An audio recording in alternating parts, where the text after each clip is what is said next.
Hello बच्चा party, क्या हाल चाल। My name is Mayank Shukla. मेरा प्यारा सा खूबसूरत सा YouTube channel Mayank PCM classes. तो आज हम लेके आ गए क्लास 12th सॉल्यूशन का लेक्चर नंबर 4th और एक नए जोश और उमंग के साथ हेडिंग लगा दो ideal and non ideal solution. तो देखो बेटा, ideal and non ideal solutions क्या होते हैं। बेटा पीछे के लेक्चर्स अगर तुमने नहीं देखे हैं तो बेटा सीधे यूट्यूब चैनल पे क्लिक करके उन तीनों लेक्चर्स को देख लो, प्रीवियस लेक्चर्स। और बात करते हैं हम आइडियल और नॉन आइडियल सॉल्यूशंस की। देखो बेटा क्या होते हैं, सिंपली बहुत आसान है। ये लेक्चर थ्योरेटिकल बहुत है, तो कॉपी और पेन की बहुत ज़्यादा ज़रूरत है। कॉपी और पेन बेहतरीन तरीके से निकाल लो और अपने सेल्फ नोट्स बहुत ज़्यादा इंपॉर्टेंट होते हैं as compare than another, जैसे बुक और किसी भी साइट के नोट्स।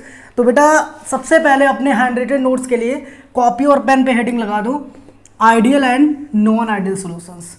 तो देखो बेटा, आइडियल सॉल्यूशंस और नॉन आइडियल सॉल्यूशंस को जानने से पहले सबसे पहला काम मेरा क्या है कि सॉल्यूशन के वो दो डिब्बे याद करो। सर डिब्बा, ये देखो बेटा, ये डिब्बा नंबर 1 और यहाँ पे डिब्बा नंबर 2। देखो बेटा एक एक चीज़ को ध्यान से समझना बहुत आसान है। यहाँ पे मैंने लिया, ये देखो, ये मैंने लिया सोल्यूट। ये क्या लिया मैंने? सोल्यूट। ये देखो सोल्यूट, सोल्यूशर। सोल्यूट का मतलब स्मॉलेस्ट क्वांटिटी में प्रेजेंट है। सॉल्यूशन के अंदर दो कंपोनेंट, एक सॉल्यूट बड़ा भाई सॉल्वेंट, सॉल्वेंट ग्रेटर क्वांटिटी और ये लेजर क्वांटिटी। ये देखो बेटा, ये मेरा सब सारे पार्टिकल्स ए हैं। ए का मतलब सॉल्यूट, सॉल्यूट। दूसरे डिब्बे में मैंने सॉल्वेंट भर दिया। ध्यान दो बेटा, सॉल्वेंट भर दिया भाई साहब, सॉल्वेंट भरो, सॉल्वेंट भरो यार। सर सॉल्वेंट भरते भरते तो ज़िंदगी जा रही है। ये देखो बेटा सॉल्वेंट, जल्दी जल्दी भर जाओ। और ये दो बीकर्स हैं मेरे, एक में सॉल्यूट और एक में बी यानी कि सॉल्वेंट। ध्यान से समझना बेटा, बहुत ध्यान से। देखो बेटा, अगर हम इन दोनों को मिक्स करें, इन दोनों को मिक्स करके एक नया डिब्बा बनाएं, एक नया डिब्बा बनाएं और नए डिब्बे में देखना बहुत आसान है, बहुत आसान है। यहाँ पे मैंने क्या बनाया, एक सॉल्यूशन बनाया, एक सॉल्यूशन बनाया। इसमें कुछ हम पार्टिकल्स दिखा देते हैं जिसमें वो सॉल्वेंट के पार्टिकल्स भी हैं, सॉल्यूट के पार्टिकल्स भी हैं, तो वो समझ में आ रहा होगा। तो ये देखो बेटा, मैंने डिब्बा बनाया और डिब्बे के अंदर मैंने ए और बी का मिक्सचर भरा, ए और बी का मिक्सचर भरा। अब देखो बेटा, ये हमारा सॉल्यूशन क्या है सर? सॉल्यूशन। ये सॉल्यूशन, सॉल्यूशन के पार्टिकल्स ए और बी होंगे बेटा, ए और बी से मिलकर बना है। ये ए और बी दोनों को मिक्स किया, ए बी हमारा सॉल्यूशन हो गया। देखो बेटा, अभी तक कहानी मैंने 9th क्लास तक पढ़ी थी।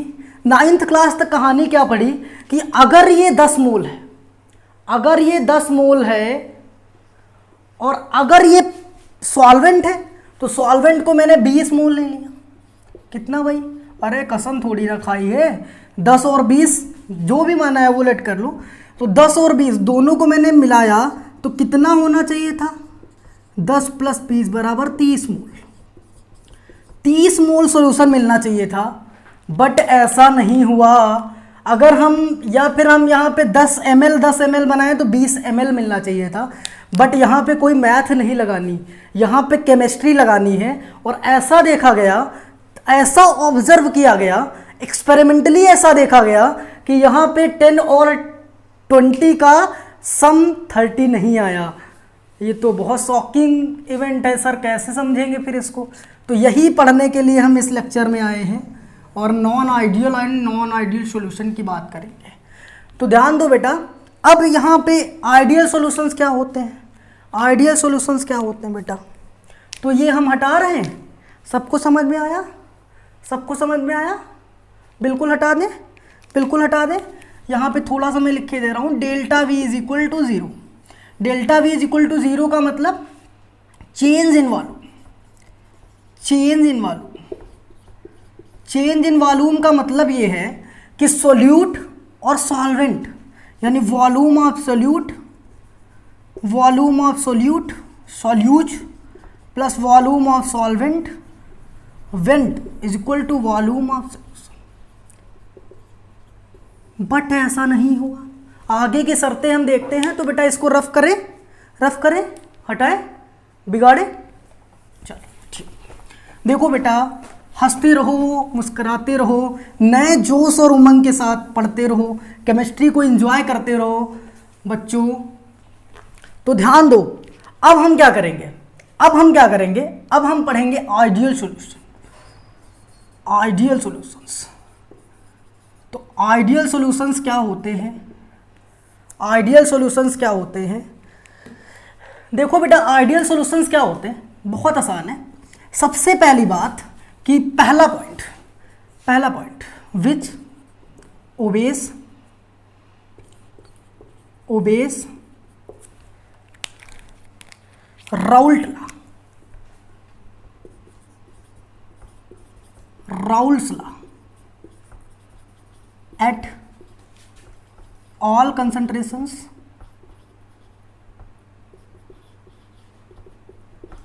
and all temperatures। बेटा ऐसे सॉल्यूशंस जो हर टेम्परेचर और हर कंसंट्रेशन पे राउल्ट्स लॉ को फॉलो करते हैं, वो होते हैं आइडियल सॉल्यूशंस। राउल्ट्स लॉ क्या था? राउल्ट्स लॉ बेटा ये था कि मैंने पिछले लेक्चर में पढ़ा था कि Pt is equal to P not A zeta A plus Pb is equal to plus का P naught B zeta B.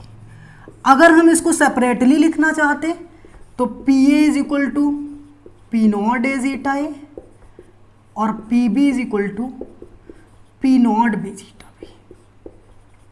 Where P not A, P naught B, ये सब क्या था बेटा? Pt total pressure of solution, P not a vapour pressure of pure component A, vapour pressure of pure component of B. यहां पे बेटा Pa क्या था?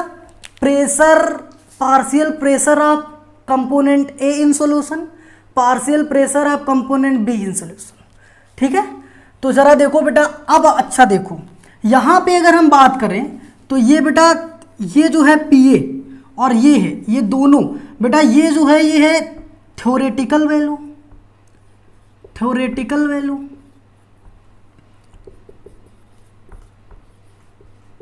और ये क्या थी? ये ऑब्जर्व, यहां पे लिखे देने छोटा सा observe.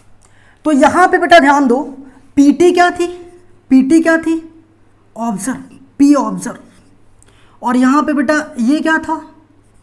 P not A zeta A plus P naught B zeta. ये क्या था? ये बेटा प्रेशर थ्योरेटिकल।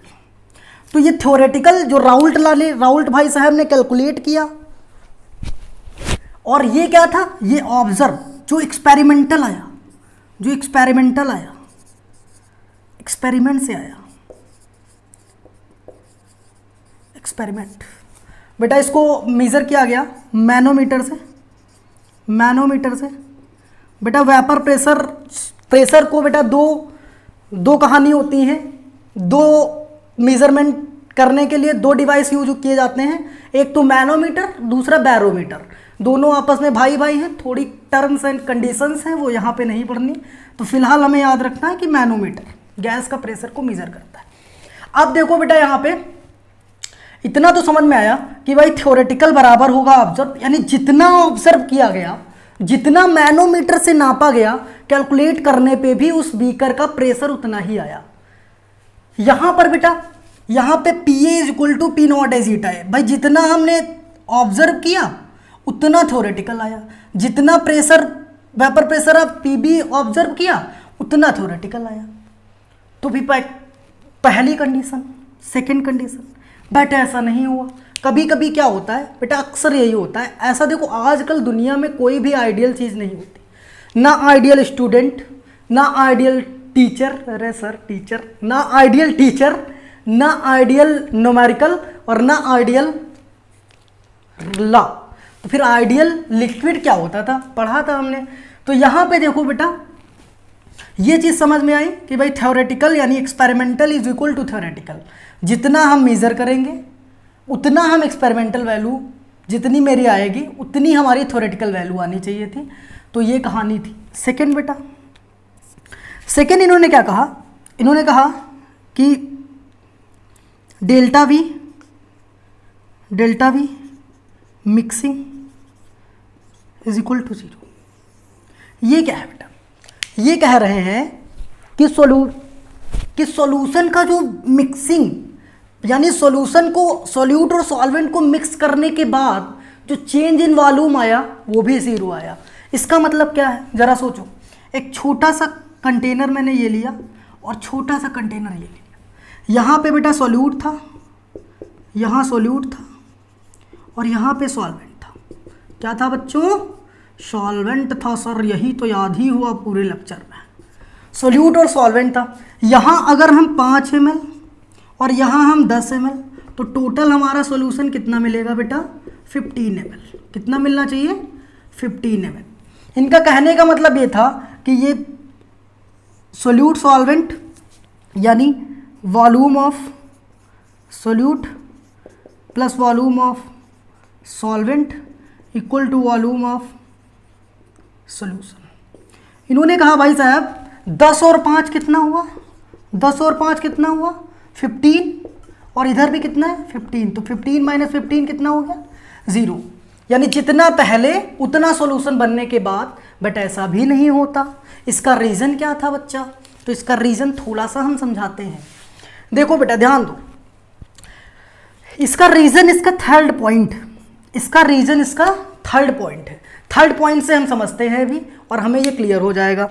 देखो बेटा, अच्छा ये बताओ, जैसे हम किसी कंटेनर में, किसी कंटेनर एक कंटेनर है और इसमें मॉलिक्यूल्स बहुत दूर दूर है, गैस है बहुत दूर दूर। अगर हम इन मॉलिक्यूल्स को कंप्रेस करते हैं, अगर हम इन मॉलिक्यूल्स को कंप्रेस कर दें तो बेटा कुछ ये स्ट्रक्चर ऐसे हो जाएगा, कुछ ये स्ट्रक्चर ऐसे हो जाएगा। यानी इसका वॉल्यूम क्या कर रहा है, डिक्रीज कर गया। जब किसी भी गैस को हम कंप्रेस कर देते हैं तो उसका वॉल्यूम डिक्रीज कर जाता है, वॉल्यूम डिक्रीज कर जाता है। तो बेटा ध्यान दो, और पहले वॉल्यूम, पहले केस में क्या था, मॉलिक्यूलर अट्रैक्शन कम था, मॉलिक्यूलर अट्रैक्शन कम था, मॉलिक्यूल्स इधर उधर भाग रहा था, ज़्यादा वॉल्यूम ले रहे थे। गैस की प्रॉपर्टी, गैस के 4 मॉलिक्यूल्स को इस रूम में छोड़ दें तो हर पूरे रूम में घूमेंगे, क्योंकि उनके अंदर कोई मॉलिक्यूलर अट्रैक्शन नहीं है। अगर हम मॉलिक्यूलर अट्रैक्शन बढ़ा दें तो फिर हमारा वॉल्यूम अपने आप से क्या कर जाएगा, डिक्रीज कर जाएगा बच्चों। तो यहाँ पर भी वही केस हुआ। यहाँ क्या हुआ जरा देखो, यानी कहने का मतलब कि molecular attraction, force of attraction, force of attraction, force of attraction. अब देखो फोर्स ऑफ अट्रैक्शन का केस क्या है कि सोल्यूट सोल्यूट सोल्यूट सोल्यूट बराबर सॉल्वेंट सॉल्वेंट बराबर solution solution solution solution. Solute solute का, सॉल्वेंट सॉल्वेंट का बराबर था सॉल्यूशन सॉल्यूशन के। ये क्या है बेटा, जरा दिमाग लगाओ। यहां पे हमारा वॉल्यूम सॉल्यूशन बनने के बाद चेंज इसलिए नहीं हो रहा क्योंकि यहां पे कोई मॉलिक्यूलर अट्रैक्शन में फर्क नहीं आ रहा। यहां इसका मतलब क्या है, जरा ध्यान से समझो, ध्यान से समझो बेटा, बहुत ध्यान से समझो। इसका रीजन यही थर्ड पॉइंट है इसका कि भाई देखो, एक मॉलिक्यूल ये था, एक मॉलिक्यूल ये था, ये दोनों सॉल्यूट के मॉलिक्यूल्स थे, और यहाँ पे बी था, ये दोनों सॉल्वेंट के मॉलिक्यूल्स थे। अब देखो बेटा, इन दोनों के बीच का अट्रैक्शन, इन दोनों के बीच का अट्रैक्शन, इन दोनों के बीच का अट्रैक्शन और इन दोनों के बीच का अट्रैक्शन अगर इक्वल होगा किसके, ए बी के मॉलिक्यूलर अट्रैक्शन से, तो बेटा जरा ये बताओ कि यहाँ पे जितना वॉल्यूम इतना वॉल्यूम दोनों को मिलाने के बाद भी जो मिलेगा वहीं पर भी उतना वॉल्यूम होगा। क्यों? क्योंकि बेटा मॉलिक्यूलर अट्रैक्शन जब तक डिक्रीज या इंक्रीज नहीं करता तब तक किसी भी गैसेस या लिक्विड का वॉल्यूम चेंज नहीं होता। बोलो भाई, समझ आ रहा है? सबको समझ में आ गया? सबको आ गया कि बेटा जब तक मॉलिक्यूलर अट्रैक्शन डिक्रीज नहीं करेगा या इंक्रीज नहीं करेगा तब तक रिजल्टेंट सॉल्यूशन का वॉल्यूम चेंज नहीं होगा। सबको समझ में आ गया? तो बेटा पहला पॉइंट, तो वॉल्यूम क्यों नहीं चेंज हो रहा? क्योंकि force of attraction solute solute solvent solvent बराबर है सॉल्यूशन सॉल्यूशन के। इतना समझ में आ गया? क्या ऐसा होता है? ये भी नहीं होता। क्यों? क्योंकि कोई ज़रूरी नहीं है कि सॉल्यूशन ऐसा हम बनाएं कि उसमें सॉल्वेंट सॉल्वेंट का मॉलिक्यूलर अट्रैक्शन सोल्यूट सोल्यूट के वैल्यू मॉलिक्यूलर अट्रैक्शन के बराबर हो, ऐसा तो नहीं होता। बट ठीक है, मानते हैं। तो बेटा समझ में आ गया ये? Any problem? सबको समझ में आ गया? सबको समझ में आ गया? रफ कर दें, रफ कर दें। बिल्कुल सर, मिटाए मिटाए। चलो फोर्थ पॉइंट क्या है? फोर्थ पॉइंट क्या है? Fourth point sir, fourth point क्या है? और एक क्वेश्चन। तो देखो बेटा फोर्थ पॉइंट क्या है? It is very important point, very important point. क्या है? देखो बेटा इन्होंने क्या बताया, इन्होंने कहा भाई delta H mixing is equal to 0। इन्होंने कहा कि एनर्जी का भी कोई लॉस नहीं होगा। एनर्जी जितनी सोल्यूट सॉल्वेंट की टोटल एनर्जी को कंबाइन करने के बाद सॉल्यूशन में उतनी ही एनर्जी मिलेगी। चलो देखते हैं। देखो बेटा ध्यान दो, बहुत आसान, समझो समझो समझो समझो।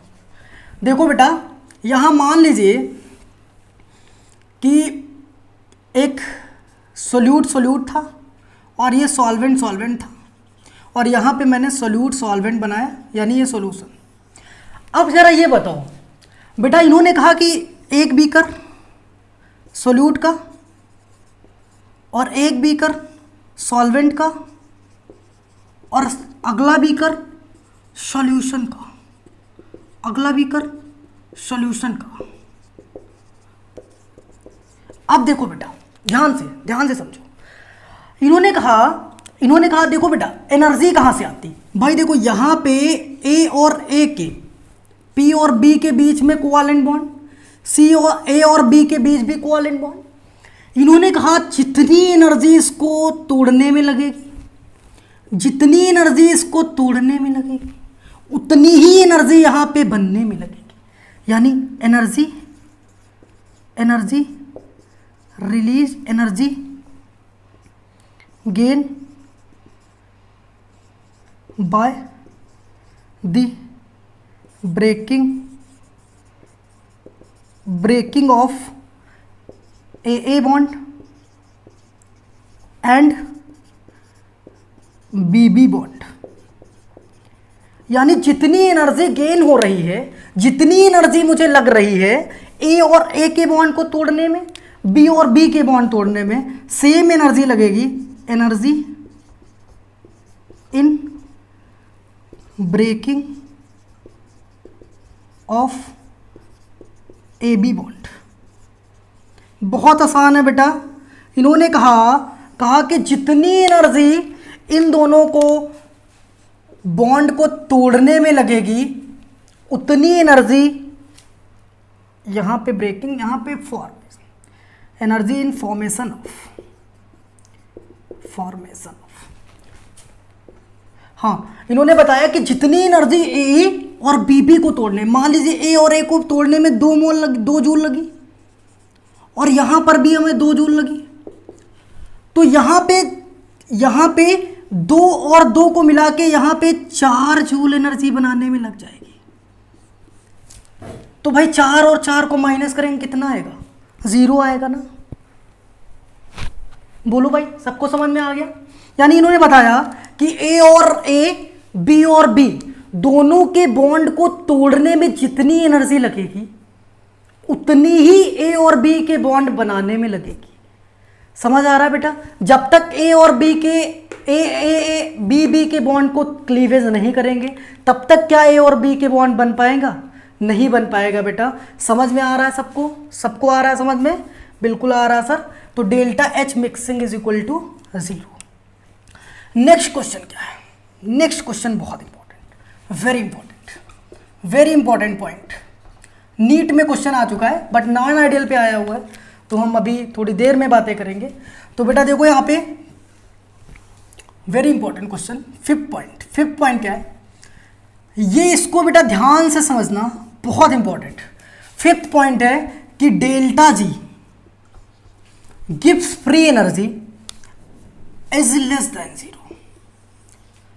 अब देखो बेटा ये gives free energy, class 11 thermodynamics, बच्चे बहुत ज़्यादा कंफ्यूज रहते हैं और इस एनर्जी को समझ नहीं पाते, तो हम एक कोशिश कर रहे हैं इसको समझाने की।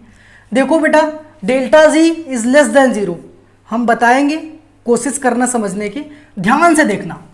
देखो बेटा डेल्टा जी लेस देन 0 ऐसा ही क्यों होता? क्योंकि ये बेटा ऑल सॉल्यूशंस आइडियल और नॉन आइडियल। बेटा चाहे वो आइडियल हो चाहे वो नॉन आइडियल सॉल्यूशन हो, दोनों के लिए डेल्टा जी की वैल्यू लेस देन 0 होती है। क्यों? क्योंकि सॉल्यूशन एक स्पॉन्टेनियस रिएक्शन है।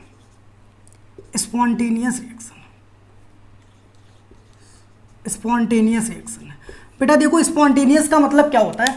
स्पॉन्टेनियस का मतलब खुद से, स्पॉन्टेनियस का मतलब खुद से, स्वयं से हो जाती है बेटा, स्वयं से हो जाती है, इसको कहते हैं खुद से, यानी स्पॉन्टेनियस रिएक्शन। स्पॉन्टेनियस के लिए डेल्टा जी की वैल्यू हमेशा नेगेटिव रहती है। कुछ लोगों के मन में तूफान उठ रहा होगा कि सर कैसे हम समझेंगे डेल्टा जी क्या होता है? तो देखो बेटा हम तूफान को शांत करते हैं और डेल्टा जी को एक्सप्लेन करते हैं। देखो बेटा डेल्टा जी क्या है? Gives free energy. तो गिव्स फ्री एनर्जी होती क्या है? देखो बेटा सबसे पहले हमने क्या किया, देखो स्पॉन्टेनियस की अगर हम बात करें, छोटा सा एक्सप्लेनेशन हम यहाँ पे देते हैं। देखो बेटा जैसे हमने क्या किया, पहली बात तो डेल्टा जी का जो फॉर्मूला होता है वो होता है delta H minus T delta S. Formula नहीं पढ़ा कोई बात नहीं, मैं एग्जाम्पल से समझाता हूँ, समझ में आएगा तुम्हें। देखो बेटा ये क्या है? ये टोटल एनर्जी। ये क्या है? ये टोटल एनर्जी। ये क्या है? Energy donate during the reaction. Delta G क्या है? Gives free energy. अब देखो बेटा समझो, इसको हम चेंज एंट्रोपी भी बोलते हैं, तो कोई प्रॉब्लम नहीं, एनर्जी डोनेट ऐसे समझ लो, एग्जाम्पल से उनको समझाते हैं। देखो बेटा डेल्टा जी की वैल्यू स्पॉन्टेनियस के लिए नेगेटिव क्यों होती है? क्योंकि बेटा डेल्टा जी क्या होता है? डेल्टा जी एक ऐसी एनर्जी जो सोल्यूशन अपने यूज के लिए रखता है, केवल अपने यूज के लिए। जैसे देखो एक मान लीजिए, एग्जाम्पल से समझो, जैसे मान लीजिए एक बहुत बहुत बहुत रिचेस्ट पर्सन है और उसके पास अकाउंट में 50 करोड़ रुपए पड़ा है। 50 करोड़ रुपए पड़ा है उसके अकाउंट में, बहुत ज़्यादा हो गया सर, हमें मिल जाता, तुम्हें नहीं मिलेगा बेटा। और उसको डॉक्टर ने बोला कि तुम्हें तो कैंसर हो गया और तुम 1 महीने में चले जाओगे। तो अब वो पर्सन आया घर पे, सोचने लगा यार कि मेरे तो कैंसर हो गया, मेरे पास 50 करोड़ रुपए हैं, अब 50 करोड़ में हम 1 महीने में भाई कितना खर्चा कर लेंगे?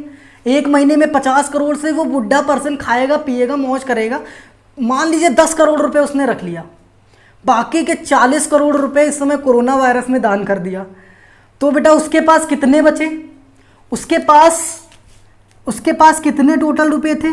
50 करोड़। उसने डोनेट कितने किए? 40 करोड़। कितने बचे? 10 करोड़। यही इसकी क्या हो गई? Gives free energy. अभी नहीं समझ में आया?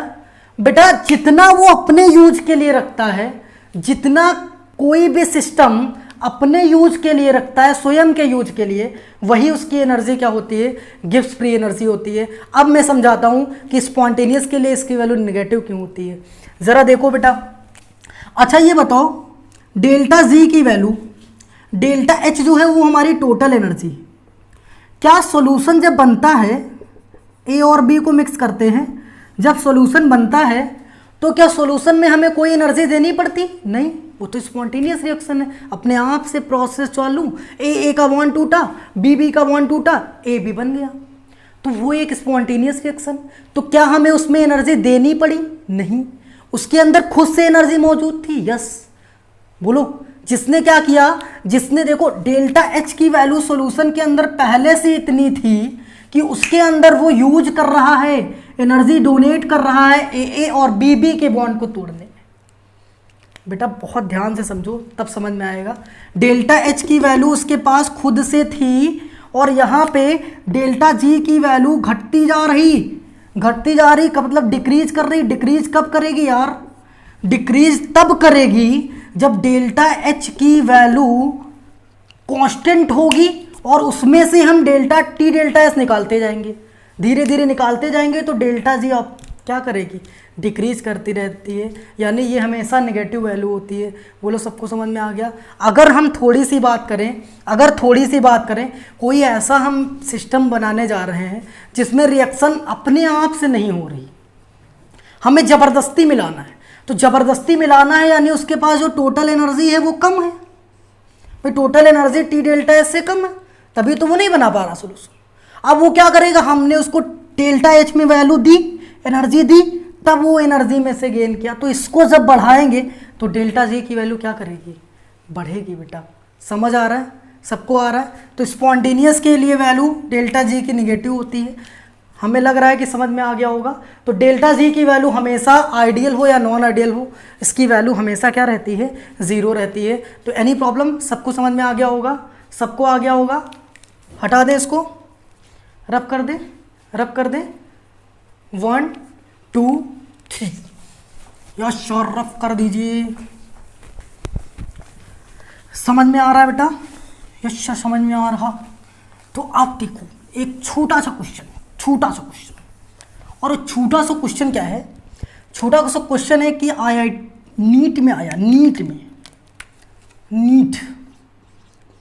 नीट 2016, नीट 2016 में क्वेश्चन क्या आया? क्वेश्चन आया कि विच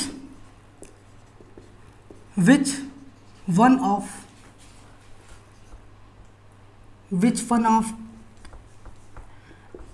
incorrect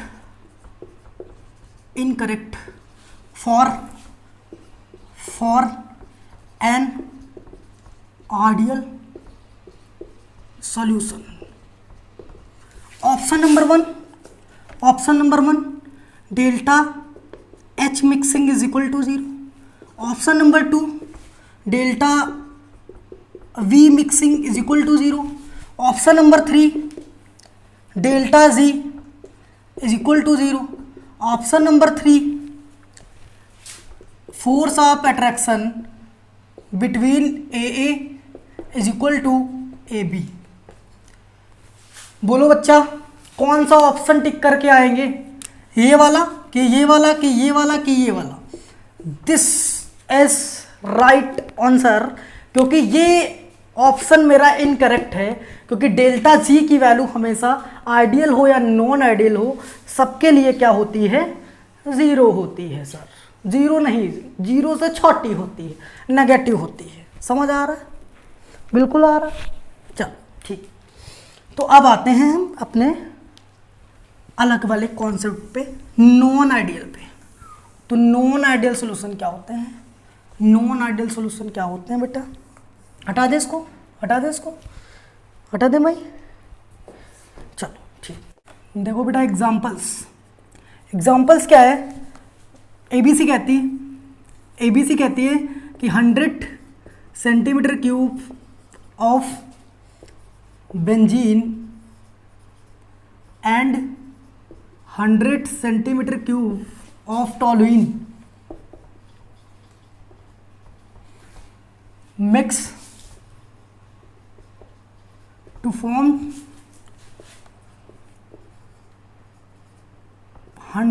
200 centimetre cube of solution.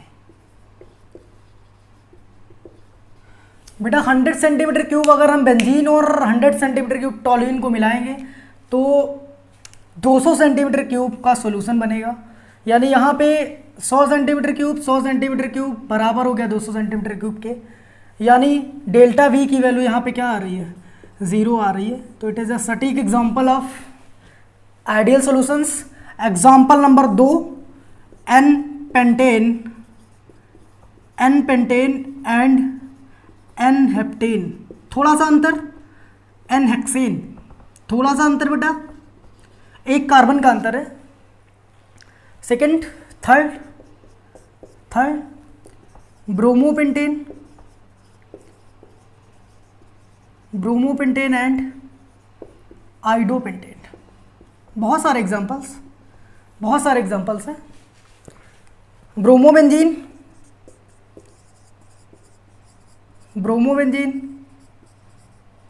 And iodobenzene. अगर कहीं से तुमने ये ब्रोमोबेंजीन और ये आइडोबेंजीन, इन दोनों को तो आइडियल सॉल्यूशन है, ये एग्जाम्पल है आइडियल सॉल्यूशंस का। बट अगर तुमने सोचा कि सर अगर हम क्लोरोबेंजीन और आइडोबेंजीन ले लें तो क्या एग्जाम्पल होगा? No sir, wrong answer. This is not ideal solution because Cl और I में मॉलिकुलर वेट में बहुत ज़्यादा फर्क हो जाएगा, इस वजह से ये आइडियल सॉल्यूशन नहीं होगा। यहाँ पे थोड़ा सा फर्क है, इस वजह से हम सॉल्यूशंस कह सकते हैं इसको, और ये आइडियल सॉल्यूशंस की लगभग प्रॉपर्टी रखते हैं। बट दिस इज अ सटीक एग्जांपल ऑफ आइडियल सॉल्यूशंस। तो इसको रफ करते हैं, बिगाड़े बेटा, बिल्कुल सर, ओके। अब देखो बेटा, अब आते हैं हम ब्यूटीफुल से टॉपिक पे जिसका नाम है नॉन आइडियल सॉल्यूशंस। तो नॉन आइडियल सॉल्यूशंस क्या होते हैं? The solutions which do not obey Raoult's law, Raoult's law over entire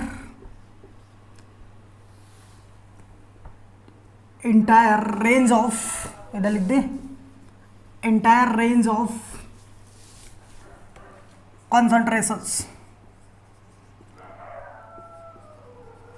concentration. The solutions which do not obey Raoult's law over entire range of concentration, किसी भी range में concentration की obeys नहीं करते Raoult's law को।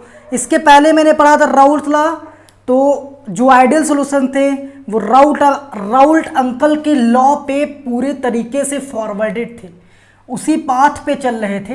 But non ideal solutions नहीं होते, कहने लगे राउल्ट अंकल का कहना नहीं मानेंगे। तो पहली कहानी क्या होती है? पहली कहानी कि भाई P, इसका मतलब तो यही हुआ कि P observe do not equal to P theoretical. यानी भाई हमारा जो टोटल प्रेशर था बराबर था P not A zeta A plus P not B zeta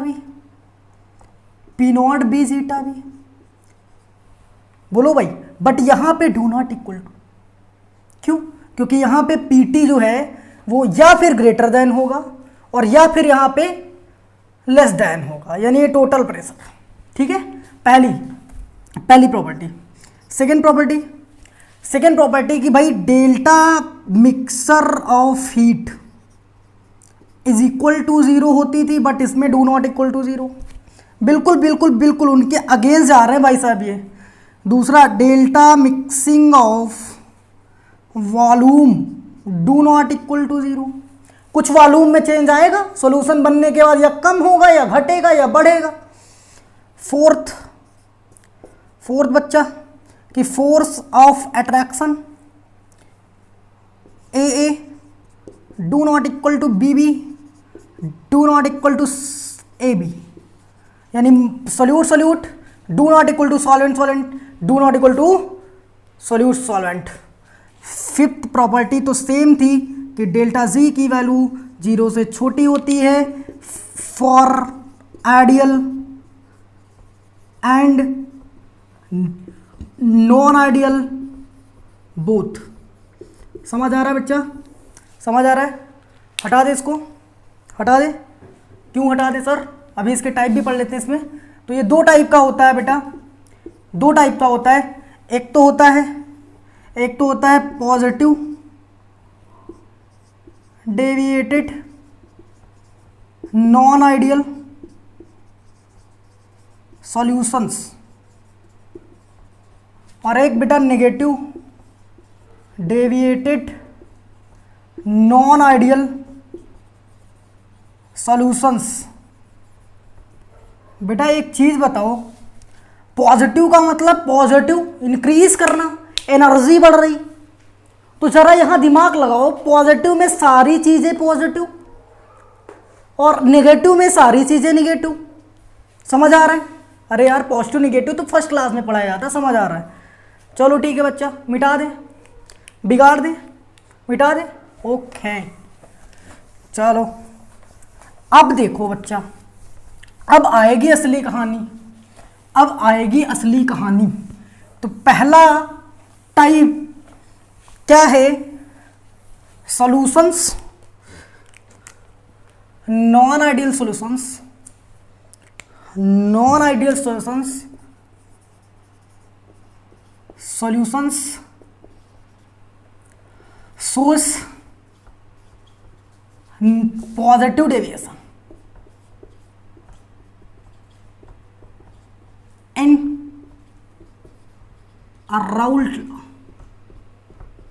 Raoul's अंकल के लॉ में पॉजिटिव डेविएशन शो कर रहे हैं बच्चा। तो इसको पढ़ते हैं बहुत आसानी से। पहला पॉइंट कि नॉन आइडियल सॉल्यूशंस किसी भी कंसंट्रेशन पे राउल्ट लॉ को फॉलो नहीं करते। तो राउल्ट लॉ को फॉलो करने का मतलब पहला पॉइंट क्या हुआ कि पहला पॉइंट कि P observe do not equal to P theoretical. अब डू नॉट इक्वल टू में भी दो केस हैं बेटा, डू नॉट इक्वल टू में भी दो केस हैं। अब पॉजिटिव डेविएशन में क्या होगा भाई साहब?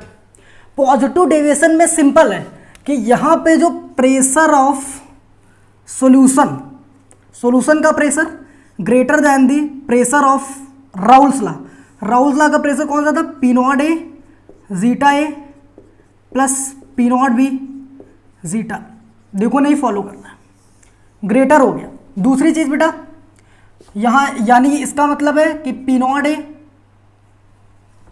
P A is greater than P not A zeta A and P B is greater than P not B zeta B. पहली कहानी तो सबको समझ में आई। क्यों भाई? आई इसको अब और समझ आ रहे हैं और अच्छे तरीके से समझा रहे हैं, दूसरे तरीके से समझा रहे हैं। तो फिलहाल ये समझ लो कि यहाँ पे ये प्रेशर बढ़ गया। अब जरा देखो सेकंड पॉइंट कि डेल्टा वी मिक्सिंग। अब देखो ये भी जीरो से बढ़ा यानी पॉजिटिव, और ये जीरो से बढ़ा का मतलब क्या हुआ? जीरो से बढ़ा का मतलब ये हुआ कि भाई साहब सॉल्यूशन का वॉल्यूम बढ़ गया।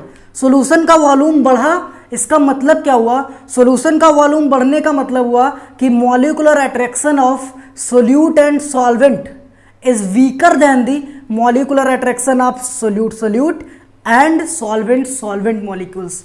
इसका मतलब ये हुआ, देखो बच्चा, देखो समझो, इसका मतलब है कि मॉलिक्यूलर अट्रैक्शन या force of attraction A and B A यानी सोल्यूट और सॉल्वेंट के मॉलिक्यूलर अट्रैक्शन जो था वो क्या था? Greater than the molecular attraction of solute solvent molecules.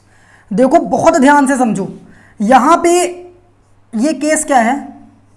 ये केस ये है कि भाई साहब जरा थोड़ा सा दिमाग लगाओ, मैं इधर समझाता हूं। यहां पे देखो एक बीकर और एक बीकर। जरा ये बताओ इसमें अगर मॉलिक्यूल्स एक दूसरे से दूर होंगे, इनके बीच का इंटरेक्शन वीक होगा। इनके बीच का इंटरेक्शन अगर वीक होगा तो ये बेटा क्या करेंगे? ये ज़्यादा वॉल्यूम लेंगे, इनका वॉल्यूम ज़्यादा होगा अगर ये वीक होगा। मॉलिकुलर अट्रैक्शन अगर वीक तो वॉल्यूम ज़्यादा, दूर दूर होंगे यार। चार मॉलिक्यूल को उठाओ रूम में डाल दो, चारों पूरे रूम में फैल जाएंगे गैस के। क्यों? क्योंकि गैस के मॉलिक्यूल्स में मॉलिकुलर अट्रैक्शन जीरो होता है, काइनेटिक थ्योरी ऑफ गैसेस कहती है। तो इसका कहने का मतलब है कि मॉलिकुलर अट्रैक्शन अगर वीक तो मॉलिक्यूल्स पूरे बीकर में होंगे, यानी इसका वॉल्यूम ज़्यादा होगा। और अगर इसी मॉलिकुलर अट्रैक्शन को अगर हम स्ट्रॉन्ग कर दें तो यहाँ पे वॉल्यूम क्या कर जाएगा? डिक्रीज कर जाएगा। तो यहाँ पे कहानी बस थोड़ी सी अलग है। यहाँ पे अब यहाँ पे क्या कह रहा है? यहाँ पे कह रहा है कि ए यानी सोल्यूट का जो मॉलिकुलर अट्रैक्शन था, बीबी यानी सॉल्वेंट का जो मॉलिकुलर अट्रैक्शन था वो किस केस को बिलोंग कर रहा था? वो इस केस को बिलोंग कर रहा था। क्यों? क्योंकि उन दोनों में मॉलिकुलर अट्रैक्शन ज़्यादा था। इस वजह से सोल्यूट के मॉलिक्यूल्स बहुत पास, सॉल्वेंट के मॉलिक्यूल्स बहुत पास, तो वो कम वॉल्यूम में आ गए। जैसे मैंने दोनों को मिलाया, भाई सोल्यूट कम सॉल्वेंट भी कम, और जैसे मैंने दोनों को मिक्स किया और कम हो गया सॉल्यूशन का वॉल्यूम। यानी कहने का मतलब ये हुआ, कहने का मतलब है कि ए बी का मॉलिकुलर अट्रैक्शन अगर कम होगा तो सॉल्यूशन का वॉल्यूम डिक्रीज कर जाएगा। सबको समझ में आ रहा है? बोलो भाई। क्यों? क्योंकि एक चीज़ और मैं लिख दे रहा हूँ कि भाई जो वॉल्यूम होता है वो इन्वर्सली प्रोपोर्शनल होता है किसके? मॉलिकुलर अट्रैक्शन के। मॉलिकुलर अट्रैक्शन जितना ज़्यादा वॉल्यूम उतना कम। तो यहाँ पे मॉलिकुलर अट्रैक्शन क्या है? मॉलिकुलर अट्रैक्शन कम है तो इसका वॉल्यूम ज़्यादा होगा, इसका मॉलिकुलर अट्रैक्शन ज़्यादा तो इसका वॉल्यूम कम होगा। समझ में आया बेटा? समझ आया। चलो थर्ड पॉइंट, ठीक है, फोर्स ऑफ अट्रैक्शन।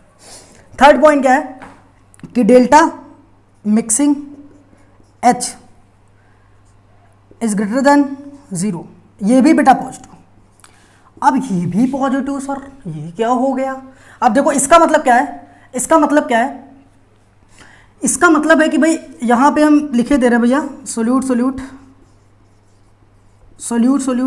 नहीं तो बच्चे पूछेंगे सर ए क्या लिखा हुआ है? ए तो नहीं समझ, भी समझ में आ रहा है। क्यों भाई? देखो यहाँ पे ए एंड सॉल्वेंट और greater than the solution, greater than the solute solvent. तो बेटा हमने सोल्यूट को ए लिया है और सॉल्वेंट को बी लिया हुआ है। अब देखो delta H mixing is greater than equal to 0। यहाँ पे बेटा बहुत ध्यान से समझना। देखो बेटा यहाँ पे जरा तुम दिमाग लगाओ थोड़ा सा कि यहाँ पे बेटा मॉलिकुलर अट्रैक्शन ज़्यादा है तो इनको तोड़ने में देखो ए और बीबी का नाम ना लीजिए सर। देखो बेटा ए एंड बीबी, तो देखो बेटा ए एंड बीबी की बात करते हैं तो बेटा ए और ए सोल्यूट, बी एंड बी यानी सॉल्वेंट। तो ज़रा दिमाग लगाओ, यहाँ पे सोल्यूट के बीच मॉलिकुलर इंट्रैक्शन ज़्यादा और इसके बीच भी मॉलिकुलर अट्रैक्शन ज़्यादा, तो यहाँ पे मुझे ज़्यादा एनर्जी देनी पड़ेगी तोड़ने में, बॉन्ड को तोड़ने में एनर्जी ज़्यादा देनी पड़ेगी। यानी कहने का मतलब ये है कि heat absorb by in breaking the bond of A and BB, heat absorb in breaking the bond of A and BB। इसको बेटा एनर्जी लिख दें, कोई प्रॉब्लम? एनर्जी लिख दें, कोई प्रॉब्लम? एनर्जी। अच्छा यहाँ पे देखो बेटा एनर्जी ब्रेकिंग, जितनी ब्रेकिंग में एनर्जी लग रही वो क्या है बच्चा? वो ज़्यादा है किससे?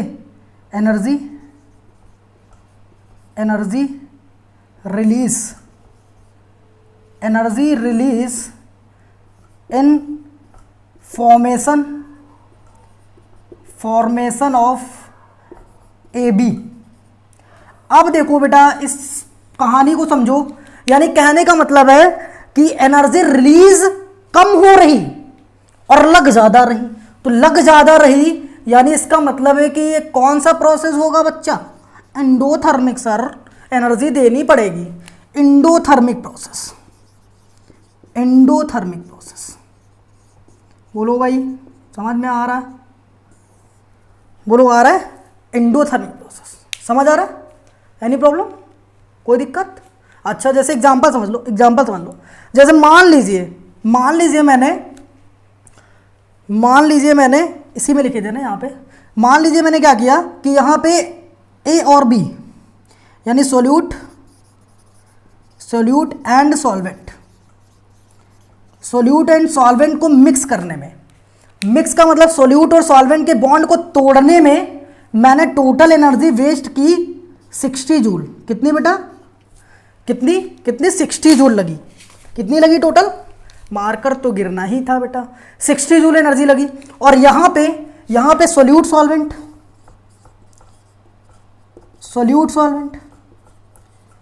सॉल्वेंट के मिलने में, ए और बी के मिलने में मान लीजिए कि यहां पे एनर्जी रिलीज कितनी हुई? -30।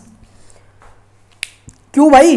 क्योंकि -30 का मतलब रिलीज हो रही भाई, एनर्जी रिलीज का मतलब माइनस, गेन हो रही, एब्जॉर्ब हो रही यानी प्लस।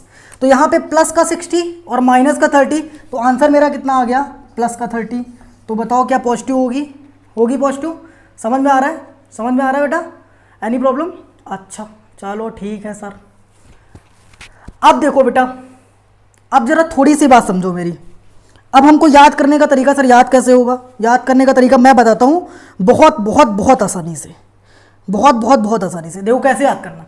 सबसे पहला काम, पॉजिटिव डेविएशन के नाम से क्लियर है कि पॉजिटिव का मतलब क्या हुआ कि वॉल्यूम जो है वो इंक्रीज कर रहा। किसका? सॉल्यूशन का। तो सॉल्यूशन का वॉल्यूम्स इंक्रीज कर रहा, इंक्रीज करने का मतलब हुआ कि ऑब्जर्व प्रेशर जो है, जो मैं मैनोमीटर से मेजर कर रहा हूं, एक्सपेरिमेंटल प्रेशर है, वो राउल्ट लॉ के प्रेशर से क्या हो जाएगा? ज्यादा हो जाएगा। Sir observe pressure is greater then the theoretical pressure. बोलो भाई, observe pressure is greater then the theoretical pressure. अब आया सर, समझ आया बेटा? तो थ्योरेटिकल से ज्यादा हो जाएगा, पहला पॉइंट। अच्छा, जब वेपर प्रेशर ज्यादा हुआ, वेपर प्रेशर ज्यादा का मतलब molecular attraction weak, molecular attraction weak, vapour pressure ज्यादा, molecular attraction strong, vapour pressure कम। क्योंकि बेटा वेपर प्रेशर कहाँ गया पॉइंट? चलो ठीक, यहीं पे लिख देते। Vapour pressure inversely proportional to molecular attraction. Molecular attraction जितना ज्यादा, वेपर प्रेशर उतना कम। तो वेपर प्रेशर अगर बढ़ रहा तो सॉल्यूशन का मॉलिक्यूलर अट्रैक्शन कम होगा। बोलो यार, सोल्यूट सॉल्वेंट का मॉलिक्यूलर अट्रैक्शन कम होगा। सेकेंड पॉइंट समझ में आया? सबको आया? थर्ड पॉइंट देखो, समझो। अब ये बताओ कि जैसे इसका अगर मॉलिक्यूलर अट्रैक्शन कम है, यहां मॉलिक्यूलर अट्रैक्शन ज्यादा है, तो मॉलिक्यूलर अगर अट्रैक्शन ज्यादा है तो इनको तोड़ेंगे जब हम, तभी तो हम कन्वर्ट करेंगे सॉल्यूशन में। भाई ए टूटेगा, बी टूटेगा, तभी तो ए बी जुड़ेगा यार। तो ए बी को तोड़ने में ही ज्यादा एनर्जी लग रही, तो एनर्जी मुझे देनी पड़ रही, यानी ये कौन सा प्रोसेस हो गया? एंडोथर्मिक। देनी मुझे नहीं पड़ रही, वो सॉल्यूशन में ही है, मतलब ज्यादा लग रही। समझ आ रहा है बच्चा? जैसे मिलाएंगे कहानी स्टार्ट हो जाएगी। स्पॉन्टेनियस रिएक्शन है, बताया था मैंने। समझ आ गया? Any problem? कोई प्रॉब्लम? हटा दे। अगला point, delta G is less then 0, सबके लिए होता है बेटा। तो ये 4 कहानियां हैं, फटाफट नोट करो। सर मिटा दे बेटा। 1 2 3। अब देखो फटाफट ग्राफ, एग्जाम्पल और फिर नॉन आइडियल सॉल्यूशन। लेक्चर को बहुत बड़ा नहीं करना है। देखो यहाँ पे फटाफट समझो। एग्जाम्पल, सर एग्जाम्पल से समझाइए। चलो एग्जाम्पल से समझते हैं। पहला example according to modern ABC, पहला एग्जाम्पल क्या है कि एथाइल अल्कोहल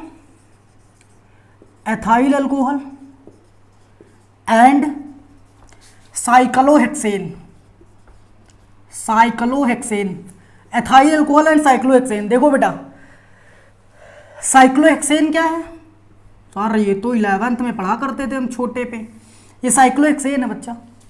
कार्बन लगा दो एंड ऐसे बना दो, carbon carbon carbon carbon carbon और कार्बन, ये यहाँ पे दो दो दो एच लगा दो हर जगह, बोलो भाई, ऐसे लगा दें ऐसे, H2 और H2 ये।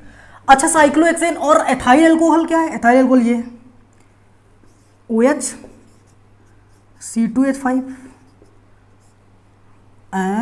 अभी क्यों बन गया बॉन्ड? यहाँ देखो HO C2H5 OH HO C2H5।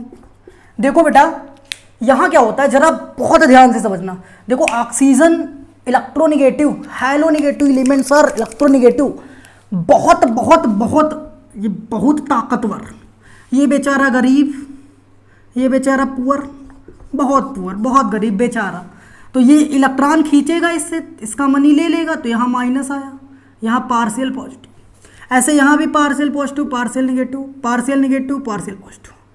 बेटा इसी पार्शियल पॉजिटिव निगेटिव की वजह से एक स्पेसिफिक बॉन्ड बनता है इन ऑक्सीजन और हाइड्रोजन के बीच में, जिसको हम कहते हैं हाइड्रोजन बॉन्ड। क्या बोलते हैं बच्चा, क्या बोलते हैं? Hydrogen bonding sir. दो टाइप की होती है सर, इंटरमोलिकुलर एंड इंट्रामोलिकुलर। ठीक है, तो इस तरीके से कहानी है बेटा, समझ में आ रहा है सबको? यस सर, समझ में आ रहा है, बिल्कुल आ रहा है। अब देखो बेटा होगा ये कि जैसे जैसे हम इन दोनों को मिक्स करेंगे, अच्छा देखो इनके बीच मॉलिक्यूलर अट्रैक्शन, अब देखो हाइड्रोजन बॉन्डिंग किस पे, अब देखो मॉलिक्यूलर अट्रैक्शन जो होता है वो डायरेक्टली पोलर होता है हाइड्रोजन बॉन्डिंग के। तो अगर हाइड्रोजन बॉन्डिंग इसमें पहले से विद्यमान है तो इसका मॉलिक्यूलर अट्रैक्शन ज़्यादा होगा, तो इसका मॉलिक्यूलर अट्रैक्शन ज़्यादा है।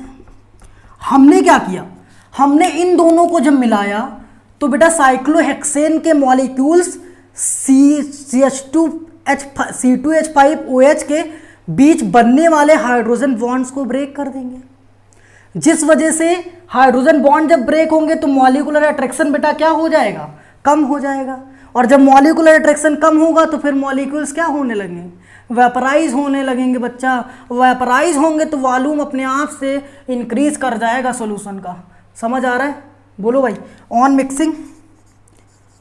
Mixing of cyclohexane